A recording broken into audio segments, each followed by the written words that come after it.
ലോക ചരിത്രത്തിൽ അടിച്ചമർത്തപ്പെട്ട ജനതകളുടെ അതിജീവനത്തിനായുള്ള പോരാട്ടങ്ങൾ പലപ്പോഴും ആയുധബലം കൊണ്ടല്ല, മറിച്ച് അചഞ്ചലമായ ആത്മവീര്യം കൊണ്ടാണ് അടയാളപ്പെടുത്തിയിട്ടുള്ളത്. പശ്ചിമേഷ്യയുടെ ഇന്നത്തെ രാഷ്ട്രീയ ഭൂപടത്തിൽ ഇറാനും ഇസ്രയേലും അമേരിക്കയും തമ്മിലുള്ള സംഘർഷം വെറും ഒരു സൈനിക ഏറ്റുമുട്ടലല്ല, മറിച്ച് ഇത് ഇറാന്റെ പരമാധികാരത്തിനുമേലുള്ള കടന്നുകയറ്റത്തെ ചോര കൊണ്ടെഴുതുന്ന വിപ്ലവകരമായ ഒരു പ്രതിരോധമാണ്. സാമ്രാജ്യത്വ ശക്തികളുടെ ഉരുക്കുമുഷ്ടിക്ക് മുന്നിൽ പതറാതെ നിൽക്കുന്ന ഈ പോരാട്ട വീര്യം സഹിഷ്ണുതയുടെ തന്ത്രമായി ചരിത്രത്തിൽ ഇടം പിടിക്കുകയാണ്. അമേരിക്കയുടെയും ഇസ്രയേലിന്റെയും അത്യാധുനികമായ വ്യോമസേന ശേഷിയും ഇന്റലിജൻസ് സംവിധാനങ്ങളെയും നേരിട്ട് നേരിടുന്നത് പ്രായോഗികമല്ലെന്ന് ഇറാനിയൻ തന്ത്രജ്ഞർ പണ്ടേ തിരിച്ചറിഞ്ഞിരുന്നു. ഇതിന് പകരമായി അവർ കെട്ടിപ്പടുത്തതാണ് അന്ധമായ യുദ്ധമുറ. കഴിഞ്ഞ 10 വർഷമായി ശതകോടിക്കണക്കിന് ഡോളറുകൾ ഇറാൻ നിക്ഷേപിച്ചത് വൻകിട യുദ്ധവിമാനങ്ങളിലല്ല, മറിച്ച് റഡാറുകളുടെ കണ്ണുവെട്ടിക്കാൻ ശേഷിയുള്ള ബാലിസ്റ്റിക് മിസൈലുകളിലും ദീർഘദൂര ഡ്രോണുകളിലുമാണ്. അമേരിക്കൻ വൻകര തങ്ങളുടെ പരിധിക്കപ്പുറമാണെന്ന് ഇറാനും അറിയാം. എന്നാൽ മേഖലയിലുടനീളം പടർന്നു കിടക്കുന്ന അമേരിക്കൻ താവളങ്ങളെയും ഇസ്രയേലിന്റെ ഓരോ തന്ത്രപ്രധാന കേന്ദ്രങ്ങളെയും നിമിഷ നേരം കൊണ്ട് ചാമ്പലാക്കാൻ ശേഷിയുള്ള മിസൈൽ മുനമ്പിലാണ് ഇറാൻ ഇന്ന് നിലകൊള്ളുന്നത്.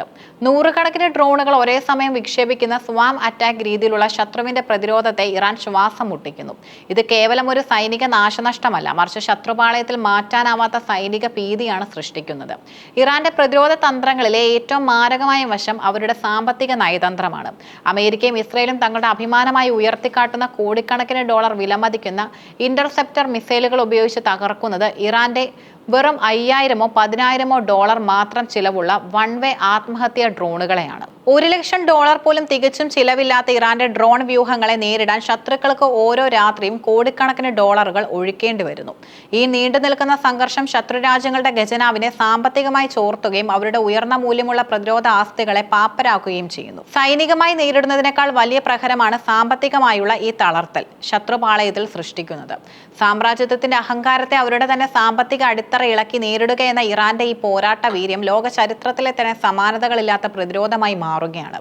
ലോകത്തിന്റെ ജീവനാഡിയായ ഹോർമുസ് കടലിടുക്കിൽ ഇറാൻ വിതയ്ക്കുന്ന ചെറിയൊരു അനിശ്ചിതത്വം പോലും ആഗോള വിപണിയിൽ എണ്ണവില കുതിച്ചുയരാൻ കാരണമാകുന്നു. കടലിടുക്ക് പൂർണ്ണമായി അടച്ചുപൂട്ടാതെ തന്നെ തങ്ങളുടെ സാന്നിധ്യം കൊണ്ട് മാത്രം വിപണിയെ നിയന്ത്രിക്കാൻ ഇറാന് സാധിക്കുന്നു. ഈ വിലക്കയറ്റം സൃഷ്ടിക്കുന്ന ആഗോള സാമ്പത്തിക പ്രതിസന്ധി അന്താരാഷ്ട്ര സമൂഹത്തെ അമേരിക്കയ്ക്കും ഇസ്രയേലിനും മേൽ ശക്തമായി സമ്മർദ്ദം ചെലുത്താൻ പ്രേരിപ്പിക്കും. അതായത് ഇറാനെ സംബന്ധിച്ചിടത്തോളം യുദ്ധം എന്നത് വെറും ഒരു ബോംബാക്രമണമല്ല, മറിച്ച് യുദ്ധം തുടരുന്നത് ശത്രുവിനെ താങ്ങാൻ കഴിയാത്തത്ര വലിയ സാമ്പത്തിക ഭാരമായി മാറ്റുക എന്ന അതിബുദ്ധിപരമായ നയതന്ത്രമാണ്. Qatar, United Arab Emirates, Kuwait തുടങ്ങിയ അയൽ രാജ്യങ്ങൾക്ക് നേരെ ഇറാൻ ഉയർത്തുന്ന കർശനമായ നിലപാടുകൾ ഒരു വലിയ സന്ദേശമാണ് ലോകത്തിന് നൽകുന്നത്. അമേരിക്കൻ അധിനിവേശത്തിന് താവളം ഒരുക്കുന്നവർ അതിന്റെ പ്രത്യാഘാതങ്ങളും അനുഭവിക്കേണ്ടി വരും. അമേരിക്കയുടെ യുദ്ധവിമാനങ്ങൾക്കും മിസൈലുകൾക്കും സ്വന്തം മണ്ണിൽ ഇടം നൽകുന്നത് മേഖലയുടെ സമാധാനം തകർക്കുമെന്ന് ടെഹ്റാൻ ഈ രാജ്യങ്ങളെ ബോധ്യപ്പെടുത്താൻ ശ്രമിക്കുന്നു. എങ്കിലും ഇതൊരു ഇരട്ടത്തലയുള്ള വാളാണെന്ന് ഇറാനിയൻ തന്ത്രജ്ഞർക്കറിയാം. ഇത്തരം കർക്കശമായ നീക്കങ്ങളെ അയൽ രാജ്യങ്ങളെ ഭയപ്പെടുത്തുന്നതിനോടൊപ്പം തന്നെ അവരെ കൂടുതൽ ശക്തമായി അമേരിക്ക ഇസ്രായേൽ ക്യാമ്പിലേക്ക് തള്ളിവിടാനുള്ള സാധ്യതയും നിലനിൽക്കുന്നുണ്ട്. എന്നാൽ സ്വന്തം പരമാധികാരത്തിന് ഭീഷണി ഉയർത്തുന്ന വിദേശ സൈനിക താവളങ്ങളെ നോക്കി നിൽക്കുന്നത് അതിനേക്കാൾ വലിയ അപകടമാണെന്ന ഉറച്ച ബോധ്യത്തിലാണ് ഇറാൻ ഈ അപകടകരമായ ചൂതാട്ടത്തിന് മുതിരുന്നത്. ഇറാന്റെ പ്രതിരോധ കോട്ടയുടെ ഏറ്റവും കരുത്തുറ്റതും എന്നാൽ നിഗൂഢവുമായ വശം അവരുടെ വികേന്ദ്രീകൃതമായ കമാൻഡ് ഘടനയാണ്. കേന്ദ്രീകൃതമായ ഒരു കമാൻഡ് സെന്റർ തകർത്താൽ ഏതൊരു രാജ്യത്തിന്റെയും സൈന്യം ചിതറിപ്പോകുമെന്ന സാമ്രാജ്യത്വ ശക്തികളുടെ പരമ്പരാഗത കണക്കുകൂട്ടലുകളെ ഇറാൻ ഇവിടെ തിരുത്തി കുറിക്കുന്നു. ഓരോ പ്രാദേശിക കമാൻഡർക്കും സ്വയം ഭരണാധികാരത്തോടെ സാഹചര്യങ്ങൾ വിലയിരുത്താനും ശത്രുവിനെതിരെ തിരിച്ചടിക്കാനും കഴിയുന്ന രീതിയിലാണ് ഇറാന്റെ സൈനിക സിദ്ധാന്തം രൂപപ്പെടുത്തിയത്. നേതാക്കൾ വീണാലും വിപ്ലവത്തിന്റെ കനലുകൾ കെടാതെ സൂക്ഷിക്കാൻ ഓരോ ഇറാനിയൻ പോരാളിക്കും ഈ വികേന്ദ്രീകൃത സംവിധാനം കരുത്ത് നൽകുന്നു. എങ്കിലും പൂർണ്ണ കമാൻഡ് ആൻഡ് കൺട്രോൾ കൈവിട്ടു പോകുമെന്നത് തെറ്റായ കണക്കൂട്ടലുകൾക്കും മേഖലയിലെ സംഘർഷം നിയന്ത്രണാതീതമായി പടരാനും വഴി തെളിച്ചേക്കാമെന്ന വെല്ലുവിളിയും ഇതിലുണ്ട്. എന്നിരുന്നാലും ശത്രുവിന്റെ ഏതൊരു ശിരഛേദ തന്ത്രത്തെയും അതിജീവിക്കാനുള്ള ഇറാന്റെ കരുതിക്കൂട്ടിയുള്ള പടയൊരുക്കമാണിത്.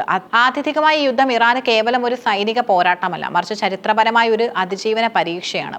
ലോകശക്തികൾ ഒന്നടങ്കം ആധുനിക ആയുധങ്ങളുമായി വളഞ്ഞിട്ടും പ്രഹരങ്ങളെ സഹിഷ്ണുതയോടെ നേരിടാനും അതിശക്തമായി പ്രതികാരം ചെയ്യാനുമുള്ള ഇറാന്റെ കരുത്ത് സാമ്രാജ്യത്വത്തിന് എല്ലാ കണക്കുകൂട്ടലുകളെയും തെറ്റിച്ചിരിക്കുന്നു.